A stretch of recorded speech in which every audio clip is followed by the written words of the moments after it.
Ready.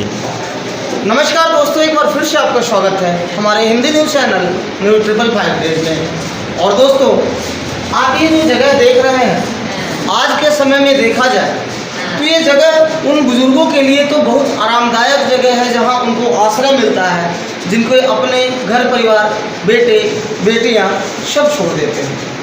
लेकिन देखा जाए तो ये जगह, हम तो सीधे बोलते हैं कि भारत जैसे भारतीय संस्कृति में इस तरह के जगह का होना या डेवलप होना एक उपलब्धि तो है कि हम अपने बुजुर्गों की सेवा कर पाते हैं, यहाँ अपनी पीढ़ी को बचा पाते हैं। लेकिन एक तरह से अभिशाप भी है उन माताओं के लिए, उन बेटों के लिए, उन पत्नियों के लिए जो आज उनकी पीढ़ी जो आज उनको इतना बड़ा कर दी, लायक बना दी, और उसके बाद अगर घर के बुजुर्गों को जगह मिलता है तो इस वृद्धाश्रम में मिलता है। आइए हम बात करते हैं यहाँ के कुछ बुजुर्गों का। जैसे देखिए, यहाँ पे एक बाबा है, देखिए, और ये हमेशा यहाँ आते हैं। यहाँ की प्रबंधन कमेटी से जब हम लोगों ने बात किया तो पता चला ये हमेशा यहाँ आते हैं और आकर के माता जी का पैर दबाते हैं, इनका कपड़ा ये करते हैं। तो हमारी भारतीय संस्कृति में ऐसे लोग भी हैं जो स्वयं अपने दिल से माता मान करके और सेवा करते हैं, और कुछ ऐसे लोग भी हैं जो अपने माता को भी वृद्धाश्रम में पहुंचा देते हैं। आइए हम सबसे पहले बात करते हैं यहाँ के कुछ लोगों से। सबसे पहले बाबा जी, क्या नाम हुआ आपका? राम भगवान। कहाँ के रहने वाले हैं? जनपद संत कबीर नगर के। संत कबीर नगर के। आपके बच्चे दो हैं। तो आखिर आपको यहाँ वृद्धाश्रम में क्यों आश्रय लेना पड़ रहा है? आर्थिक स्थिति ठीक नहीं। आपकी ये बच्चों, अरे सब एक बात बताइए बाबा, दो बच्चे दोनों अच्छे होंगे, कहीं ना कहीं कुछ काम कर रहे होंगे, आपका जगह उनके पास होना चाहिए था। क्योंकि हर वृद्ध व्यक्ति का सपना होता है कि अपने बच्चों के बीच में रहें, खेले घूमें, अच्छे हों। वृद्धाश्रम में तो एक आश्रय लेने का आदेश होता है। आइए एक और बाबा है, इनसे भी बात करते हैं। क्या नाम है बाबा आपका? महतो जी, ये बताइए कि आप कैसे पहुँचे वृद्धाश्रम में? भ्रमण करते करते, घर से कोई दिक्कत नहीं है, मतलब आप यहाँ आकर के मन बढ़ गया, हम उद्यान में बात करेंगे तो अच्छा। और यहाँ वृद्धाश्रम में आप रहते हैं? चलिए, और भी लोग हैं, आइए बात करते हैं। माता जी हैं, कहाँ से आई हैं माता जी? फैजाबाद जिला के। यहाँ कैसे पहुँची वृद्धाश्रम? अरे घर में झगड़ा लड़ाई होती थी, तो आपने सोचा कि वृद्धाश्रम में आश्रय लें। नहीं जाते हैं, दूसरा आदमी ला के यहाँ पे दे दी। तो यहाँ पे आप अच्छे से हैं ना? आपका ख्याल रखा जाता है, खाना पीना सब टाइम से मिलता है, कोई दिक्कत नहीं। चलिए, और आप घर में आपके बेटे बच्चे होंगे?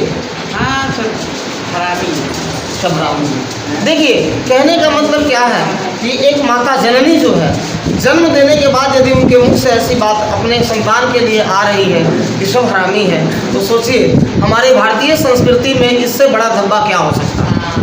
इससे बड़ी कोई बात भी नहीं हो सकती है, ना इससे बड़ा कोई धब्बा हो सकता है। और भारतीय संस्कृति के लोग का एक सबसे बड़ा उदाहरण है कि आज जो माता जन्म दे करके और इतने लोगों को सींची, आगे बढ़ाई, आज उनको घर में रखने की जगह नहीं है। लानत है ऐसे संतानों पे जो माँ के कोख से अपने को बेटा कहते हैं। आइए और भी लोग बात करते हैं। माता जी कहाँ से आई हैं? ये हमारी पत्नी है। सारी पत्नी है? सर हमारी पत्नी है। अच्छा, ये पत्नी। हाँ, हमारी पत्नी। चलिए, दादाजी कहाँ से आई हैं? दादी जी पटना से आई हैं।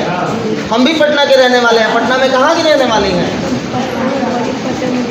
बड़ी पटन देवी। तो यहाँ कैसे आई? अपने आप आए। क्या दिक्कत था? कोई घर में दिक्कत था? क्या दिक्कत था? आपको कोई वैल्यू नहीं मिलती? कितने बेटे हैं? क्या करता है सब? यहाँ आपको देखने मिलने आते हैं सब? देखने भी नहीं आते हैं? क्या नाम है बच्चों का, थोड़ा बताएं आप हमें, हम पटना जाके मिलेंगे उनसे। क्या नाम है उनका, बताइए जरा।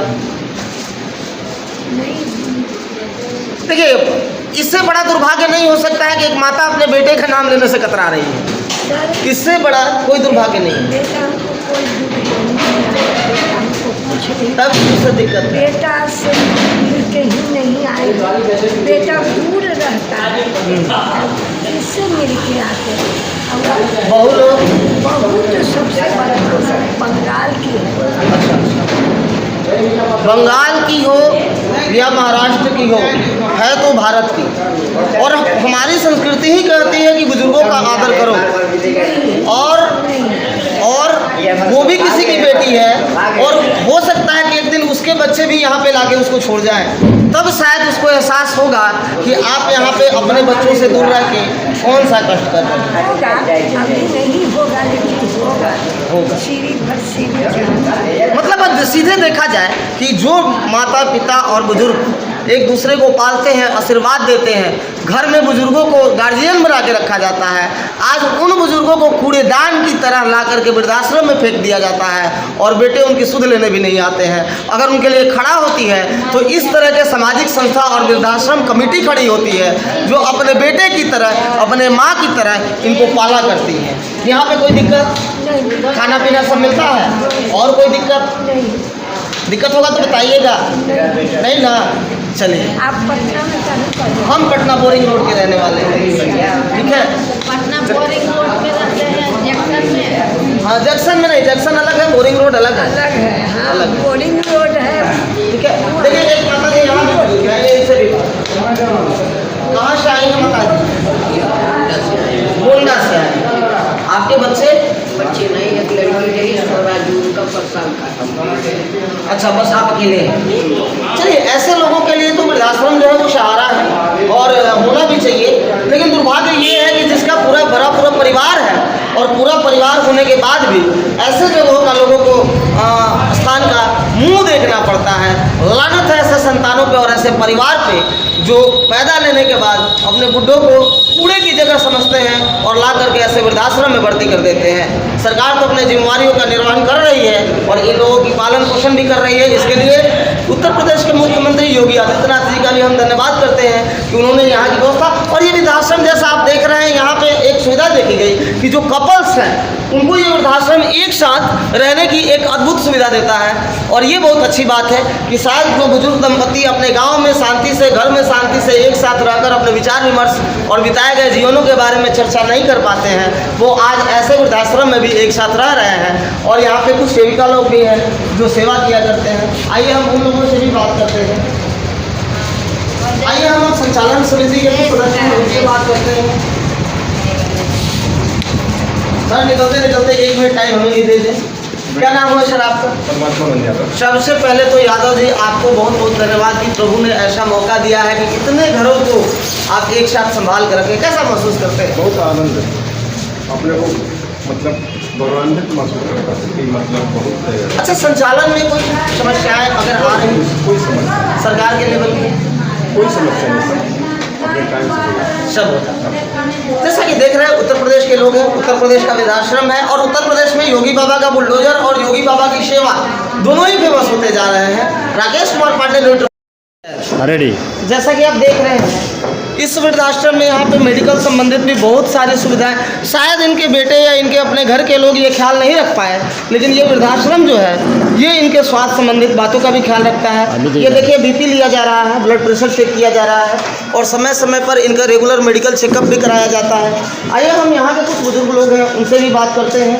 सर, जैसा कि आप सामने देख रहे हैं, बीपी मशीन के द्वारा इनका बीपी चेक किया जा रहा है। साथ में जो लोग, कुछ ऐसे भी लोग हैं जिनको हड्डी संबंधित समस्याएं हैं, कुछ ऐसे भी लोग हैं जिनको स्वास्थ्य संबंधित समस्याएं हैं, तो अलग अलग अस्पतालों, ट्रस्टों और हॉस्पिटलों की मदद से उनको सहायता पहुंचाई जाती है।